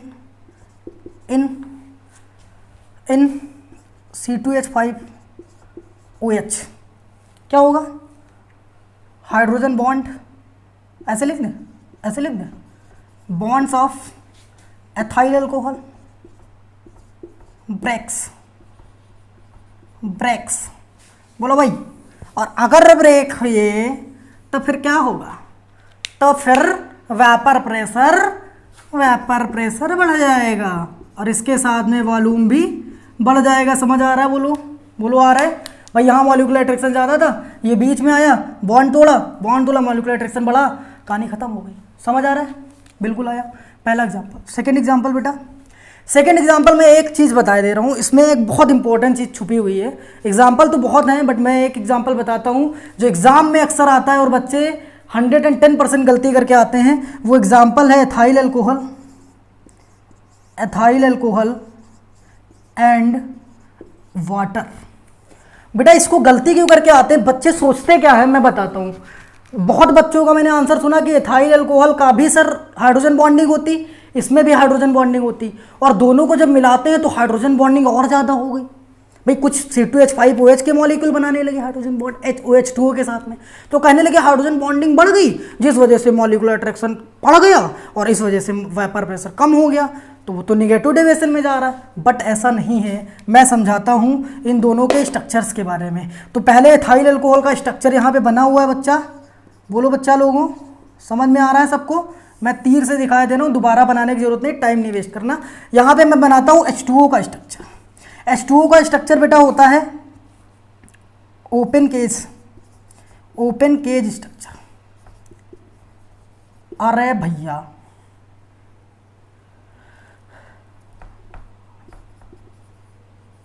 open cage structure क्या है बेटा, वाटर का स्ट्रक्चर कुछ इस तरीके से होता है। वाटर का स्ट्रक्चर कुछ इस तरीके से होता है बच्चों। यहाँ देखो, यहाँ देखो, यहाँ वाटर लगा, यहाँ वाटर लगा, यहाँ वाटर लगा, ये वाटर, ये वाटर और ये वाटर। अरे सर ये क्या बना रहे हैं आप? यहाँ देखो बेटा, यहाँ ऑक्सीजन, यहाँ पार्शियल नेगेटिव, यहाँ पार्शियल पॉजिटिव। पता है सब पे ऑक्सीजन पे नेगेटिव, इस पे पार्शियल पॉजिटिव होगा। यहाँ ऑक्सीजन का हाइड्रोजन लगा, यहाँ हाइड्रोजन लगा, यहाँ हाइड्रोजन लगा, यहाँ हाइड्रोजन लगा, यहाँ हाइड्रोजन लगा, यहाँ हाइड्रोजन लगा। जरा दिमाग लगाओ बेटा, यहाँ क्या होगा? यहाँ बनेगा हाइड्रोजन बॉन्ड, यहाँ बनेगा हाइड्रोजन बॉन्ड। ब्लैक पेन से दिखाते हैं, अच्छा अच्छा दिखेगा। यहाँ बना हाइड्रोजन बॉन्ड और यहाँ बना हाइड्रोजन बॉन्ड, सॉरी यहाँ बना हाइड्रोजन बॉन्ड, हाँ यहाँ बना हाइड्रोजन बॉन्ड, यहाँ बना हाइड्रोजन बॉन्ड, यहाँ बना। ऐसे बेटा ऐसे बनेगा, ऐसे ऐसे बनेगा और ऐसे ऐसे बनेगा। बेटा इस वजह से आइस सॉलिड में नहीं होता, डेंसिटी उसकी कम होती है बच्चा। ये ओपन केज स्ट्रक्चर है। तो ज़रा ये दिमाग लगाओ थोड़ा सा कि ऑक्सीजन जो है वो कितने हाइड्रोजन बॉन्ड बना रहा है। एक वाटर मॉलिक्यूल्स टोटल कितने हाइड्रोजन बॉन्ड बना रहा है? देखो एक वाटर ये था, ये पूरा वाटर, तो कितने हाइड्रोजन बॉन्ड बना रहा है? एक दो तीन और एक चार, एक दो तीन और एक चार। तो एक वाटर मॉलिक्यूल 4 हाइड्रोजन बॉन्ड बनाता है बेटा। समझ आ रहा है इस स्ट्रक्चर से? बोलो भाई, समझ में आ गया होगा। इसको देखो, इसको, ये वाटर है, कितने बना रहा है? 1 2 3 4। तो यहाँ हाइड्रोजन बॉन्डिंग बहुत ज़्यादा होती है, स्ट्रांग, और यहाँ का हाइड्रोजन बॉन्ड वीक होता है। जब इन दोनों को मिक्स किया जाता है, जब इन दोनों को मिक्स किया जाता है तो क्या होता है बेटा? Hydrogen bonding in H2O is stronger than the hydrogen bonding, hydrogen bonding लिखा हुआ है बेटा इन C2H5OH। तो बेटा ये अब जरा जब मिक्स करेंगे तो कुछ C2H5OH के मॉलिक्यूल हाइड्रोजन की हाइड्रोजन बॉन्डिंग को तोड़ देते हैं ऑक्सीजन की, मतलब वाटर की। तो वाटर की जब हाइड्रोजन बॉन्डिंग टूटती है, मान लिया मैंने कि भाई C2H5OH, कुछ लोग सोच रहे होंगे तूफान उठ रहा होगा कि सर C2H5OH का भी तो H बनाएगा हाइड्रोजन बॉन्ड वाटर से, तो एक टूटा तो एक बन गया। बेटा बना तो, लेकिन जो C2H5OH और H2O की हाइड्रोजन बॉन्डिंग है वो काफ़ी कमज़ोर होती, काफ़ी वीक होती है as compare then water hydrogen bonding के अकॉर्डिंग। इस वजह से इसका वेपर प्रेशर क्या करता है? डिक्रीज कर जाता है। जायज़ सी बात है कि मॉलिक्यूलर अट्रैक्शन वीक हो जाएगा। और ये कहानी समझ में आ रही होगी सबको? बेटा बोलो, आ रही है, आ रही है, आ रही है? हटा दे, हटा दे, हटा दे। पहले आप एग्जाम्पल 2 और लिख देते तब हटा देते हैं। एग्जाम्पल नंबर 3, एग्जाम्पल नंबर 3 बेटा क्या है? बहुत सारे एग्जाम्पल्स, बहुत सारे examples. Benzene, chloroform, chloroform sir सुना है? बोलो भाई, क्लोरोफॉर्म सुना है? Chloroform and carbon tetrachloride. देखो बेटा, chloroform and carbon tetrachloride. Chloroform CHCl3 और ये CCl4, कार्बन टेट्राक्लोराइड। देखो इसका स्ट्रक्चर Cl3, इसके पास Cl4, और Cl के पास में होते हैं लोन पेयर, लोन पेयर लगता है रिपल्सन। इस वजह से Cl दूर भागेंगे एक दूसरे से। तुम उधर जाओ, हम उधर जा रहे हैं, और एक दूसरे से भाग के बाहर चले जाएंगे। तो यानी कि वेपर प्रेशर इंक्रीज कर जाएगा। समझ में आ रहा है? रफ कर दें बेटा, हटा दें, हटा दें। Yes sir, okay. अब देखो बेटा, जल्दी से समझते हैं ग्राफ को और फिर आते हैं अपनी कहानी पे, नॉन आइडियल सॉल्यूशंस। तो ध्यान दो बेटा, फटाफट ग्राफ पे आते हैं। तो ग्राफ हेडिंग यही है, यही ग्राफ में भी पड़ेगी हेडिंग। तो बेटा देखो ग्राफ, सबसे पहले हम आइडियल सॉल्यूशंस का ग्राफ बनाते हैं। राउल्स लॉ का ग्राफ क्या था बच्चा? अरे सर ये तो पढ़ाया लग रहा कुछ। हाँ सर पढ़ाया तो है मैंने। ये देखो बेटा, यहाँ होता था वेपर प्रेशर, क्योंकि वेपर प्रेशर डिपेंड करता था मोल फ्रैक्शन पे। मोल फ्रैक्शन पे, तो जिस पे जो डिपेंड करता है उसको y पे, जिस पे डिपेंड करता है उसको x पे। अब जरा देखो बेटा, यहाँ पे मैंने क्या लिया था? यहाँ पे लिया मैंने PA। तो अभी देखो PA is equal to PA naught zeta A, और PB is equal to PB naught zeta B. यही तो होता था बेटा।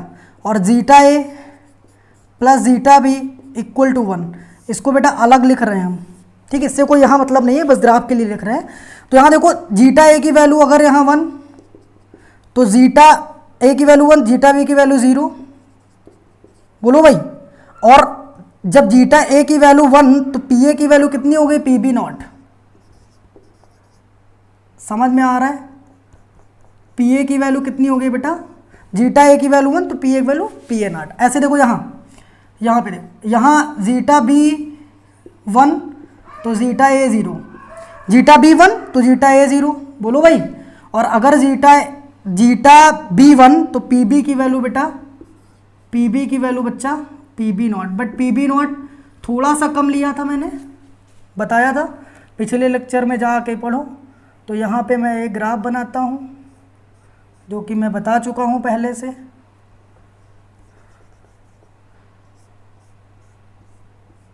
ये देखो, समझ आ रहा है बच्चा? अच्छा सर आ तो रहा थोड़ा थोड़ा। ये देखो बेटा, ये है P B is equal to P B not zeta B, ठीक है। और ये बेटा क्या है, ये P A is equal to P A not zeta B. अब देखो ये दोनों पॉइंट्स होते थे सॉल्यूशंस के। हमने बताया था पिछले लेक्चर में कि P T is equal to P A not zeta A plus P B not zeta B. बेटा जिसने नहीं देखा हो वो लेक्चर कृपया सबसे पहले जाके वो लेक्चर देखे, फिर बाद में ये देखे आके। तो यहाँ देखो बेटा, ये हमारा सॉल्यूशन का ग्राफ हो गया, ये हमारा सॉल्यूशन का ग्राफ हो गया, वो भी आइडियल। कौन सा? आइडियल सर, आइडियल सॉल्यूशंस का ग्राफ है ये। अच्छा ये आइडियल का हो गया, नॉन आइडियल का क्या होगा? अरे sir non ideal positive deviation. Positive deviation में क्या होता है? पॉजिटिव डेविएशन में सर पी ए, ये बेटा ये कंडीशंस पुरानी वाली थी, इसके अकॉर्डिंग मैंने ग्राफ खींचा है, बस समझ आ रहा है? तो P A is greater than P A not zeta A and P B is greater than P B not zeta B and P S solution का pressure is greater than P A not zeta A and P B not zeta B. यानी totally हम कह सकते हैं P observe greater than P theoretical. तो ये सारे observe और ये सारे थ्योरेटिकल। तो यहाँ देखो पहले बराबर में ग्राफ ये आ रहा था, तो ग्रेटर देन पी ए में थोड़ा सा ग्राफ ऊपर चला जाएगा। बोलो भैया, ग्राफ ये बनेगा बच्चा। समझ आ रहा है बच्चों? आ रहा है? Yes sir. अब देखो ये पी बी भी ग्रेटर देन है, तो ये भी ग्रेटर देन बना दो, ग्रेटर देन। सॉल्यूशन का भी ग्रेटर देन, सॉल्यूशन का भी ग्रेटर देन बना दो। समझ में आ रहा है बच्चों? आ गया बच्चों ग्राफ समझ में? Any problem? प्रॉब्लम कोई? हट, रफ कर दें। ओके देखो प्रेशर बढ़ गया थोड़ा थोड़ा। तो यहाँ पे एक चीज़ लिखे दे रहे हैं कि dotted line shows the condition of ideal solution। और बेटा dark line shows the behavior of बेटा पॉजिटिव डेविएशन इन राउल्ट लॉ। समझ में आ रहा है बच्चों? फटाफट नोट करो, ले लो स्क्रीनशॉट बच्चा। हटा दे 1 2 3। चलो अब आते हैं नेक्स्ट पे, यानी अपना प्यारा सा हेडिंग, खूबसूरत सी हेडिंग, नॉन आइडियल सॉल्यूशन सोर्स negative deviation of Raoult law. बिल्कुल कहानी उल्टा, सब समझ में आएगा सर। नेगेटिव डेविएशन में बिल्कुल उल्टा कर देना है। सबसे पहली बात क्या है, नंबर 1 कि यहाँ पर थ्योरेटिकल जो होगा, जो ऑब्जर्व प्रेशर होगा वो क्या हो जाएगा, वो less lesser than the P not A, P not A zeta A plus का P naught B zeta B. This implies that P A is less than P not A, क्यों उल्टा बन जाता है हो, zeta A and P B greater than P B not zeta B. देखो बेटा ध्यान दो, समझो, यहां थोड़ा सा दिमाग लगाओ। ये था मेरा ऑब्जर्व और ये था थ्योरेटिकल। टोटल प्रेशर लिख देते हैं यहाँ पे, तो ये ऑब्जर्व और ये बेटा थ्योरेटिकल, ऐसे ये ऑब्जर्व ये थ्योरेटिकल, ऑब्जर्व थ्योरेटिकल। तो ऑब्जर्व कम हो गया, ऑब्जर्व कम का मतलब वेपर प्रेशर डिक्रीज किया, और वेपर प्रेशर डिक्रीज करने का मतलब सॉल्यूशन वॉल्यूम ऑफ सॉल्यूशन भी डिक्रीज किया। बेटा बिल्कुल कुछ नहीं करना, ऐसे समझ सकते हो। देखो हमसे किसी ने बोला नेगेटिव डेविएशन बताओ, तो नेगेटिव डेविएशन मैंने आंख बंद की और बोला नेगेटिव डेविएशन। नेगेटिव डेविएशन का मतलब होता है कि पीएस यानी सॉल्यूशन का, बस नेगेटिव डेविएशन का मतलब ये समझ जाओ कि जो सॉल्यूशन का वॉल्यूम होगा वो डिक्रीज करेगा। बस एक पॉइंट याद करना है, निगेटिव का मतलब डिक्रीज करेगा, तो सॉल्यूशन का वॉल्यूम अगर डिक्रीज करेगा तो चारों पॉइंट समझ में आ रहे हैं बेटा। पहला पॉइंट कि सॉल्यूशन का अगर वॉल्यूम डिक्रीज करेगा यानी वेपर प्रेशर सॉल्यूशन का क्या हो जाएगा, घट जाएगा। नंबर 1 यानी ऑब्जर्व प्रेशर जो हो जाएगा वो लेस देन दी थ्योरेटिकल प्रेशर। दूसरा बेटा अगर वो कम हो जाएगा, सेकेंड पॉइंट क्या होगा, कम तब होगा, वेपर प्रेशर कम कब होगा, जब मॉलिक्यूलर अट्रैक्शन ज़्यादा होगा, यानी सोल्यूट सॉल्वेंट का मॉलिक्यूलर अट्रैक्शन ज़्यादा हो जाएगा। ये भी समझ में आ रहा है, बोलो भाई, force of attraction solute solvent ज़्यादा हो जाएगा। तीसरा पॉइंट समझाएंगे, देखो बेटा, तो ये कहानी समझ में आ गई होगी। सेकेंड पॉइंट बेटा, सेकेंड पॉइंट कि delta mixing volume less than zero, less than zero, negative deviation. अब less than zero sir, less than क्यों हुआ, क्यों हुआ सर लेस देन, बताइए सर। तो क्यों इसलिए हुआ बेटा, सॉल्यूशन का वॉल्यूम डिक्रीज कर गया। इसका मतलब सिर्फ और सिर्फ एक हो सकता है कि रीजन इसका क्या है, और रीजन इज थर्ड पॉइंट। क्या होगा बेटा, देखो सॉल्यूशन अगर वॉल्यूम डिक्रीज करे यानी मॉलिक्यूलर अट्रैक्शन बड़ा होगा यार, सिंपल है। तो मॉलिक्यूलर अट्रैक्शन फोर्स ऑफ, लिख दे रहे हैं बेटा, फोर्स ऑफ अट्रैक्शन ए का मतलब सोल्यूट सोल्यूट, बोलो, and B solvent solvent, solvent solute solute, solvent solvent. अब देखो इनका कम था सॉल्वेंट सोल्यूट से ज़्यादा। अब जरा सोचो, सोल्यूट सॉल्वेंट का इंट्रैक्शन ज़्यादा हो गया, सोल्यूट सोल्यूट का इंट्रैक्शन ज़्यादा हो गया, force of attraction A B का ज़्यादा हो गया। अगर force of attraction solute solvent का बढ़ा होगा तो जब जैसे मैंने सोल्यूट डाला सॉल्यूशन के अंदर, जैसे मैंने सोल्यूट डाला सॉल्वेंट के अंदर, सॉरी, जैसे मैंने सोल्यूट को सॉल्वेंट के अंदर डाला, तुरंत बी एक से जाके इतना चिपक गया कि भैया वॉल्यूम तो डिक्रीज कर जाएगा यार, जब मॉलिक्यूलर अट्रैक्शन ज़्यादा वॉल्यूम डिक्रीज करेगा, बिल्कुल सिंपल है। तो मॉलिक्यूलर अट्रैक्शन बढ़ा तो फिर क्या हुआ, वॉल्यूम डिक्रीज करेगा, करेगा कि नहीं करेगा भाई, करेगा ना। हाँ चलो ठीक, देखो बेटा, अच्छा एक एग्जाम्पल नहीं देंगे, अच्छा तो ये समझ में आ गया होगा, बोलो आ गया, हाँ चलो ठीक। अब देखो बेटा, हाँ अब इसको हम लिखे तो क्या समझ ही गए होगे। अब ये देखो थर्ड पॉइंट, देखो सेकंड पॉइंट था ये, हाँ सेकंड पॉइंट का एग्जांपल था ये, थर्ड पॉइंट फोर्थ ले लो। अब delta mixing H less than zero, ये भी निगेटिव आई। अरे भैया हीट भी निगेटिव है, हीट निगेटिव का मतलब क्या हुआ सर, ये समझाइए तो जाने। तो बेटा निगेटिव का क्या मतलब हुआ, हीट निगेटिव का मतलब सिर्फ और सिर्फ इतना हुआ कि जो एब्जॉर्ब हो रही हीट वो क्या लग रही, कम, मतलब एब्जॉर्ब कम हो रही और रिलीज ज़्यादा हो रही। यानी जरा समझो, देखो यानी heat reason, heat released, heat absorb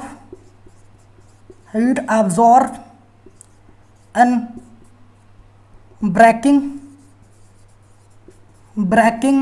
of A and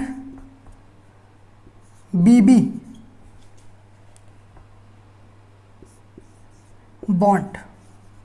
ए और बीबी के बीच बॉन्ड तोड़ने में जितनी एनर्जी लगी थी, हीट को फिर से मैं एनर्जी लिखता हूं और ये क्या हो जाएगी, लेस देन दी एनर्जी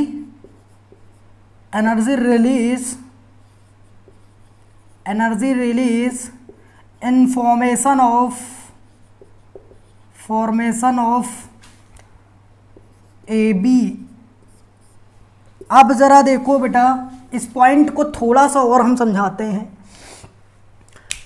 थोड़ा सा पॉइंट क्या समझना है बेटा, ध्यान से समझो। देखो जरा, जब कोई मॉलिक्यूल्स, यहाँ देखो, यहाँ समझो।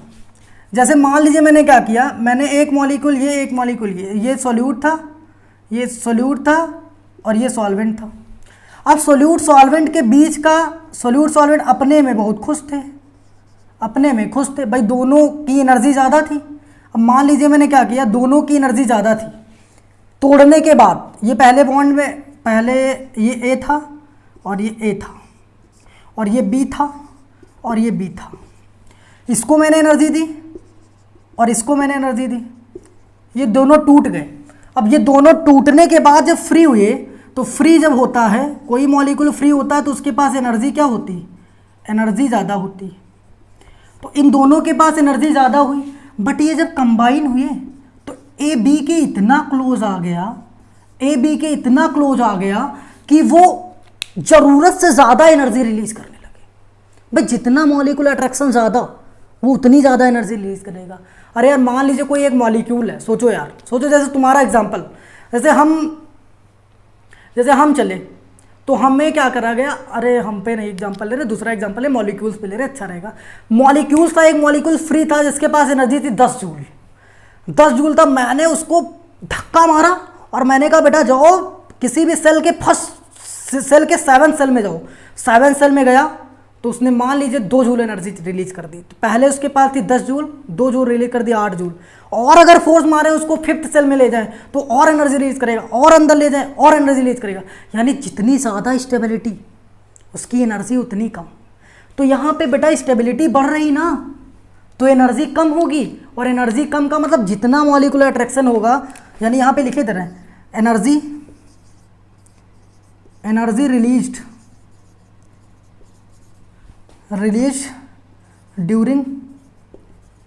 During the bond formation directly proportional to the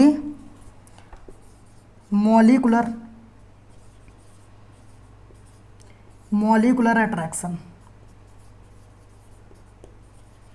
अब जरा इसको समझो, एनर्जी रिलीज उतनी ज़्यादा होगी जितना मॉलिक्यूलर अट्रैक्शन हो जाएगा। जितना मॉलिक्यूलर अट्रैक्शन ज़्यादा एनर्जी वो मॉलिक्यूल बनने के बाद उतनी ज़्यादा एनर्जी रिलीज करेगा।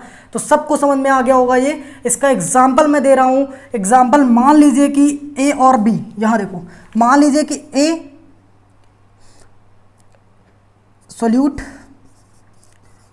सोल्यूट ऐसे लिख देते हैं, ए लिख देते हैं, ए एंड बी बी। अब मान लीजिए बेटा ए और बीबी को तोड़ने में टोटल एनर्जी लगी 20 जूल। कितनी लगी? 20 जूल। और भैया ए बी के बनने के बाद जब ए और बी बना तो यहाँ पे रिलीज कितनी हुई बच्चा? 40 जूल। सर ये क्या हो गया? लगी कितनी तोड़ने में? 20 जूल प्लस की रिलीज कितनी हुई? 40 जूल। निकाल लो भैया, चेंज इन हीट बराबर -20। समझ आ गया बच्चों सबको? डेल्टा एच की वैल्यू निगेटिव क्यों है? कोई दिक्कत? सबको समझ में आ गया? निगेटिव का मतलब एक्सोथर्मिक। बोलो समझ में आ रहा है? हटा दे बेटा, हटा दे। चलो स्क्रीनशॉट ले लो, हटा दे। चलो ठीक, गुड। अब देखो बेटा एग्जाम्पल्स सर समझाइए तो जाने। देखो बेटा एग्जाम्पल्स क्या हैं। एग्जाम्पल नंबर 1 जो बहुत बड़ा फेमस एग्जाम्पल है, जिसको हम कहते हैं ABC का फेमस एग्जाम्पल, ज़्यादातर मोस्ट बुक में ये एग्जाम्पल दिया हुआ है। CH3 CO CH3 CH3 CO CH3 यानी एसीटोन एंड क्लोरोफॉर्म। क्लोरोफॉर्म को रंगीन बोतलों में क्यों रखा जाता है? क्योंकि वो फाजीन गैस बना देता है। फाजीन गैस बनाता है, वो बहुत जहरीली गैस होती है, ब्रेन हेमरेज कर देती है तुरंत, तो इस वजह से उसको रखा जाता है। तो बेटा रिएक्शन हम अभी लिख देंगे। तो यहाँ CH3 CO CH3 acetone and chloroform. यहाँ देखो बेटा मैं लिख के दे रहा हूँ। क्लोरोफॉर्म जो होता है ये जब ऑक्सीजन से रिएक्शन करता है इन प्रेजेंस ऑफ सनलाइट, तो यहाँ पे बेटा क्या बना देता है, यहाँ पे CHCl2 बना देता है, प्लस का COCl2 कार्बोनिल क्लोराइड, इसी को बेटा कहते हैं फाजीन गैस। और प्लस का यहाँ पे क्या निकल जाता है, यहाँ पे 2 COCl2 यहाँ कर दो, तो यहाँ पे 2 लगा दो, तो 2HCl निकल देता। ये बेटा रिएक्शन है, ये है बेटा carbonyl chloride phosgene gas, carbonyl chloride. ठीक है, तो ये समझ में आ रहा होगा। अब यहाँ देखो बेटा क्लोरोफॉर्म और एसीटोन बहुत एग्जाम्पल फेमस है। यहाँ बेटा CH3 CO CH3 को बनाते हैं, ये है बेटा CH3 CO CH3।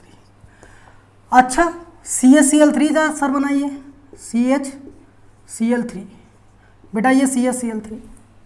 अब देखो जरा, यहाँ देखो, यहाँ देखो, देखो ये भी इलेक्ट्रॉन खींच रहा, ये भी खींच रहा, ये भी खींच रहा, ये तीनों इलेक्ट्रोनेगेटिव, तीनों इलेक्ट्रॉन खींच रहे। कार्बन के पास इलेक्ट्रॉन की कमी, कार्बन ने कहा हाइड्रोजन तुम दो, तो हाइड्रोजन के ऊपर पार्शियल पॉजिटिव आया और इस पे तो पार्शियल नेगेटिव था ही, और यहाँ क्या बन गया, एक हाइड्रोजन बॉन्ड बन गया। बेटा वैसे तो हमने पढ़ा होगा कि हाइड्रोजन बॉन्ड जो होता था वो सिर्फ और सिर्फ किस में बनता था, when NO and F attached with hydrogen atom, पढ़ा था ना। बट यहाँ पे एक एक्सेप्शनल केस है, बनता है हाइड्रोजन बॉन्ड। पहला पॉइंट, पहला एग्जाम्पल समझ में आया होगा। तो बेटा जरा ध्यान दो कैसे हुआ ये सब।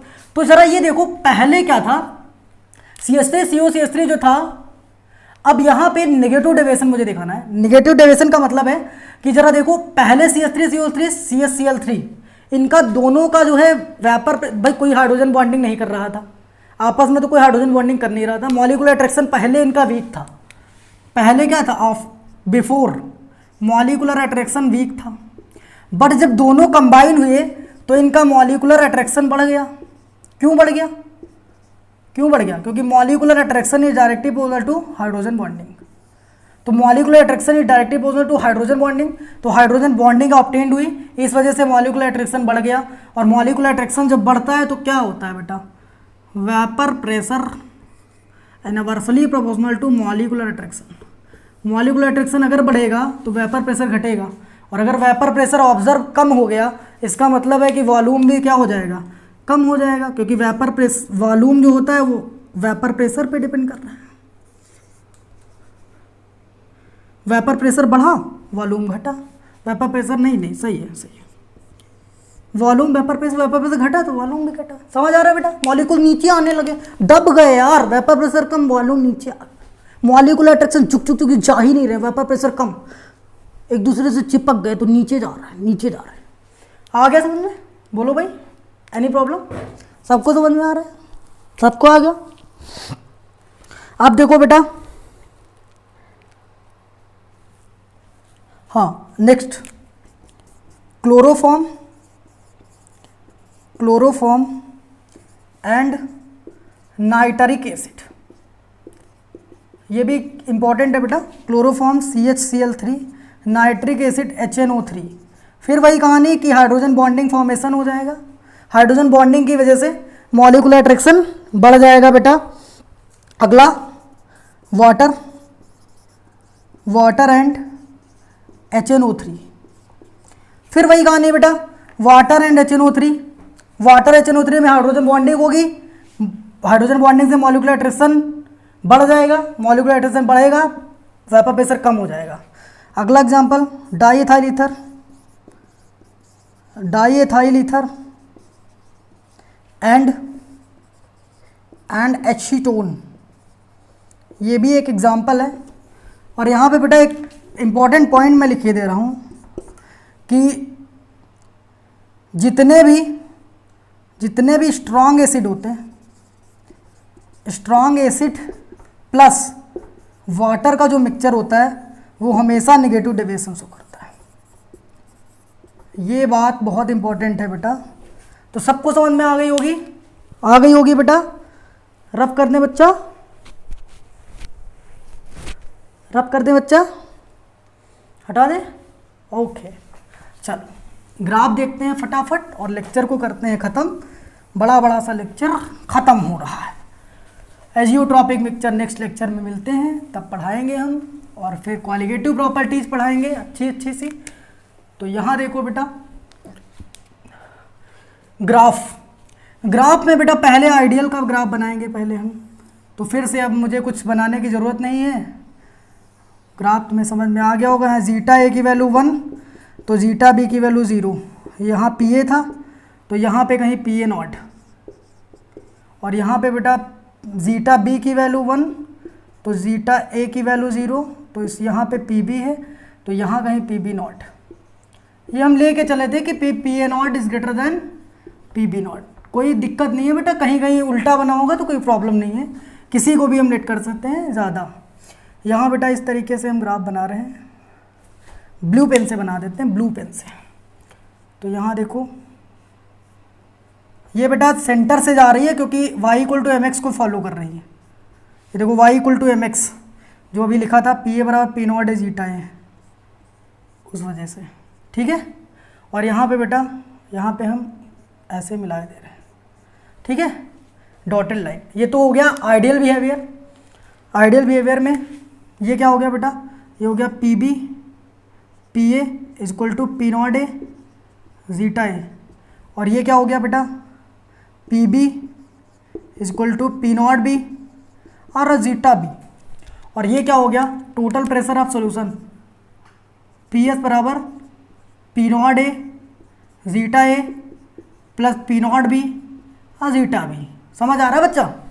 तो यहाँ पे फाइनली क्या हुआ, यहाँ पे जो तुम्हारी कंडीशन थी वो टर्म एंड कंडीशंस क्या थी कि P A is less than P not A zeta A, P B less than P naught B zeta B, P S less than P naught B zeta B plus P not A zeta A. अब देखो बेटा यहाँ से समझो, ये पूरा क्या था, ऑब्जर्व, ये क्या था, थ्योरेटिकल। तो इसका मतलब ये है कि थ्योरेटिकल और ऑब्जर्व कम है, थ्योरेटिकल ज़्यादा है। तो ये हमारा आइडियल बिहेवियर था, तो ऑब्जर्व थोड़ा सा कम हो जाएगा इससे। तो थोड़ा सा कम का मतलब है कुछ यूँ ग्राफ जाएगा। अभी ये दो टाइप के होते हैं बेटा। अब लेक्चर को ज़्यादा बड़ा नहीं करते हैं, नेक्स्ट लेक्चर में मिलते हैं हम। ये ठीक है, इस तरीके से थोड़ा सा मैंने कम कर दिया। अब देखो पी नॉट ए को भी थोड़ा सा कम कर दो और इसको भी थोड़ा सा कम कर दो। समझ में आ रहा है बच्चों। तो यहाँ पे dotted line shows the behavior of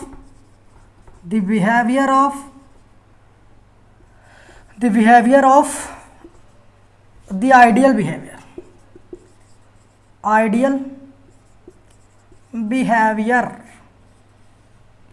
और यहाँ पे बेटा डार्क लाइन shows negative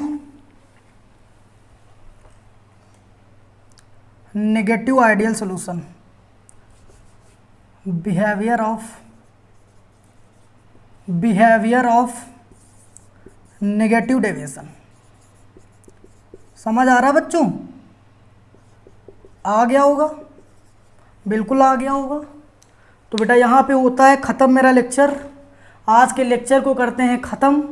और बेटा एक जोश और जुनून के साथ पढ़ना है। फिर से मैं कहूँगा कि ये 2 साल, ये जो 11th और 12th होता है बेटा, ये एक बहुत बड़ा एक मोमेंट होता है जो कैरियर को डिसाइड करता है, क्योंकि ये एक ऐसा मोमेंट होता है जो आगे की यादों को बरकरार रखता है। अगर तुमने इसमें लापरवाही की तब भी ये यादें बरकरार रहेंगी, और जब कभी ऐसा कोई टाइम आएगा जब बुरे दिन आएंगे तो हमें ज़रूर ये दिन याद आएंगे, और अगर तुमने यहाँ पे मेहनत कर ली तो हमें अच्छे दिनों में इसकी याद आएगी।